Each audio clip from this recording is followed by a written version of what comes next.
Hello बच्चों, आज हम करेंगे forward and reverse biasing of PN junction diode.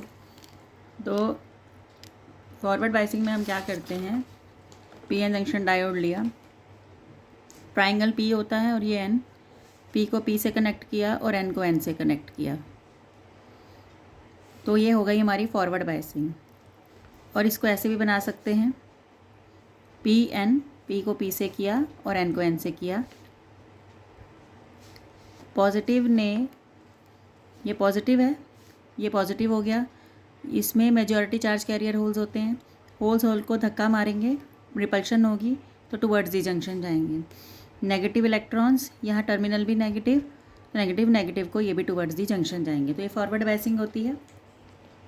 आपको मैंने पहले बताया था कि यहाँ पर जो बैरियर वोल्टेज होती है उससे उल्टी वोल्टेज लगाएंगे तभी जो है डिप्लीशन लेयर हटेगी और फॉरवर्ड बायसिंग होगी।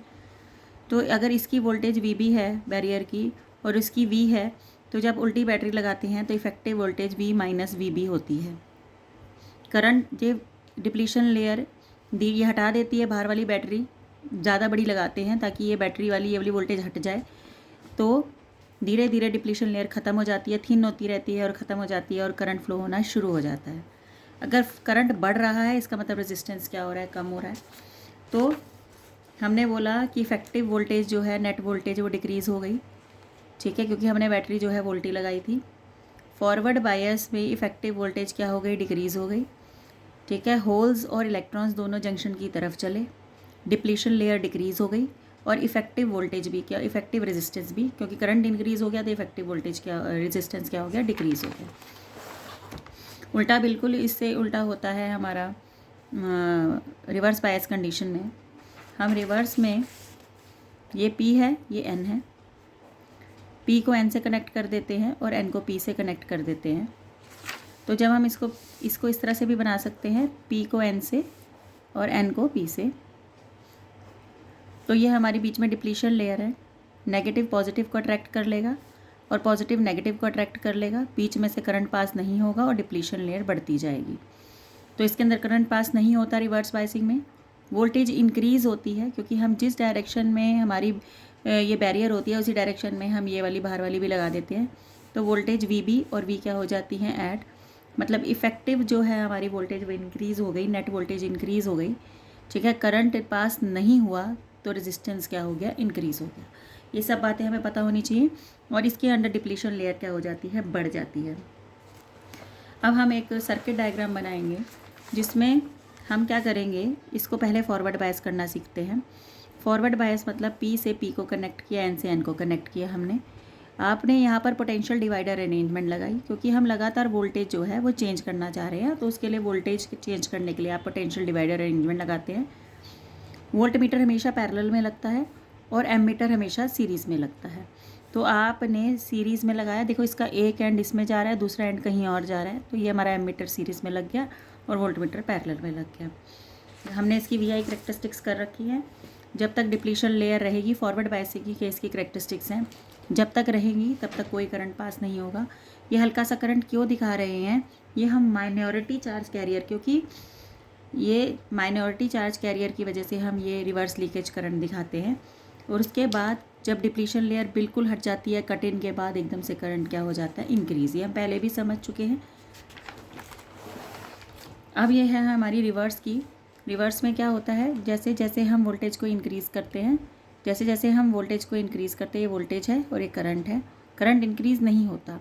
क्यों नहीं होता, क्योंकि डिप्लीशन लेयर तो लगातार क्या होती जाती है, बढ़ती रहती है। हम ये डिस्कस कर चुके हैं, नहीं हो रहा, लेकिन आप फिर भी जो है वो वोल्टेज को बढ़ाते जा रहे हो। अब वोल्टेज को बढ़ाने से क्या होगा कि जो सिलिकॉन के बीच के जो बॉन्ड हैं वो टूट जाएंगे, कोवलेंट बॉन्डिंग। कोवलेंट बॉन्डिंग ने किसको बांध के रखा होता है, इलेक्ट्रॉन को। इलेक्ट्रॉन हो गए फ्री, जब बॉन्डिंग टूट गई तो एकदम से करंट क्या हो जाएगा, बढ़ जाएगा। इसको रिवर्स ब्रेकडाउन वोल्टेज बोलते हैं, इसको बोलते हैं हम ब्रेकडाउन वोल्टेज। तो रिवर्स में ये होता है, ब्रेकडाउन आ जाता है। तो फ्लो हमेशा यूनिडायरेक्शनल है। क्यों है, क्योंकि रिवर्स में करंट फ्लो करता है, फॉरवर्ड में करंट फ्लो करता है लेकिन रिवर्स में करंट फ्लो नहीं करता। तो इस फ्लो को हम क्या बोलते हैं, यूनिडायरेक्शनल फ्लो। जो हमारा पीएन जंक्शन डायोड है वो फॉरवर्ड में काम करता है, क्योंकि फॉरवर्ड में करंट पास हो जाता है, और रिवर्स में ये काम नहीं करता है, ये ख़राब हो जाता है अगर हम इसको रिवर्स में लगाते हैं। रिवर्स में काम कराने के लिए एक दूसरा डायोड होता है जिसको हम बोलते हैं जीनर डायोड, जो हमने नहीं पढ़ना, वो हमारे कोर्स में नहीं है। अब मैंने इसकी बना दी है ये। अब हम इसमें से, मैंने आपको बताया था कि अब हमें इसकी स्लोप निकालनी है। देखो इसको बोलते हैं हम, देखो लगातार वोल्टेज और करंट चेंज हो रहा है। लगातार अगर वोल्टेज और करंट चेंज हो रहा है तो हम इसका डायनामिक रेजिस्टेंस लेंगे। डायनामिक रेजिस्टेंस क्या होता है? वैसे तो वोल्टेज अपॉन करंट होता है। डायनामिक रेजिस्टेंस क्या है? Change in voltage upon change in current. तो ये हमारा डायनामिक रेजिस्टेंस होता है, ये आपको याद रखना है, ठीक है। अब है हमारा रेक्टिफायर। रेक्टिफायर क्या करता है? हमारे एसी को किस में चेंज करता है? डीसी में चेंज करता है। एसी को, ये एसी का ग्राफ है, आपको पता है, आप एसी पढ़ के आए हैं। तो एसी को किस में चेंज करता है? डीसी में चेंज करता है। ये हमारा ट्रांसफार्मर है, स्टेप डाउन ट्रांसफार्मर हमने लगा रखा है, क्योंकि ये जो हमारा डायोड है ये कम वोल्टेज पे काम करता है। इनपुट हमने एसी दी है, ये एसी का पॉजिटिव हाफ साइकिल है और ये नेगेटिव हाफ साइकिल है। पहले कौन सा हाफ साइकिल जाएगा? पहले पॉजिटिव हाफ साइकिल जाएगा। ट्रांसफार्मर में आपने पॉजिटिव हाफ साइकिल डाला तो ए जो हो गया वो पॉजिटिव हो गया और बी क्या हो गया? वो नेगेटिव हो गया। पॉजिटिव पॉजिटिव से कनेक्टेड है और नेगेटिव नेगेटिव से कनेक्टेड है। पॉजिटिव पॉजिटिव और नेगेटिव नेगेटिव फॉरवर्ड बायसिंग होती है और करंट पास हो जाएगा और हमें आउटपुट दिखाई देना शुरू हो जाएगा। अब जब आप नेगेटिव साइकिल देखते हैं, नेगेटिव में ए क्या हो जाता है? नेगेटिव, और बी क्या हो जाता है? पॉजिटिव हो जाता है। ए नेगेटिव पॉजिटिव से कनेक्टेड है, रिवर्स बायस। रिवर्स बायस में करंट फ्लो नहीं होता, तो यहाँ पर हमने करंट फ्लो नहीं दिखाया है। फिर आप पॉजिटिव हाफ साइकिल डालेंगे, फिर ए पॉजिटिव हो जाएगा, बी नेगेटिव हो जाएगा, फिर ये फॉरवर्ड बायस हो जाएगा और फिर से हमें क्या दिखाई देगा? आउटपुट दिखाई देगा। तो ये जो है ऊपर नीचे दोनों है तो ये एसी होता है, और ये अगर ऊपर ऊपर दिखाई दे रहा है तो ये क्या हो गया? डीसी बन गया हमारा। तो एसी को किस में चेंज कर दिया हमने? डीसी में। ये इनपुट वेव फॉर्म है और ये क्या है? आउटपुट वेव फॉर्म है। तो हाफ, ये हमने किया है हाफ वेव रेक्टिफायर। अब आपको ये पता लग गया होगा इसे हम हाफ वेव रेक्टिफायर क्यों कहते हैं, क्योंकि इसमें हाफ वेव क्या होती है? मिसिंग होती है। अब इसकी फ्रीक्वेंसी की बात कर लें। जितनी आप फ्रीक्वेंसी यहाँ पर देते हो, मान लो आपने 50 हर्ट्ज़ की फ्रीक्वेंसी दी इनपुट में, तो आपको ये आउटपुट में भी कितनी मिलेगी? 50 हर्ट्ज़ की फ्रीक्वेंसी मिलेगी। अब रिपल फैक्टर क्या होता है?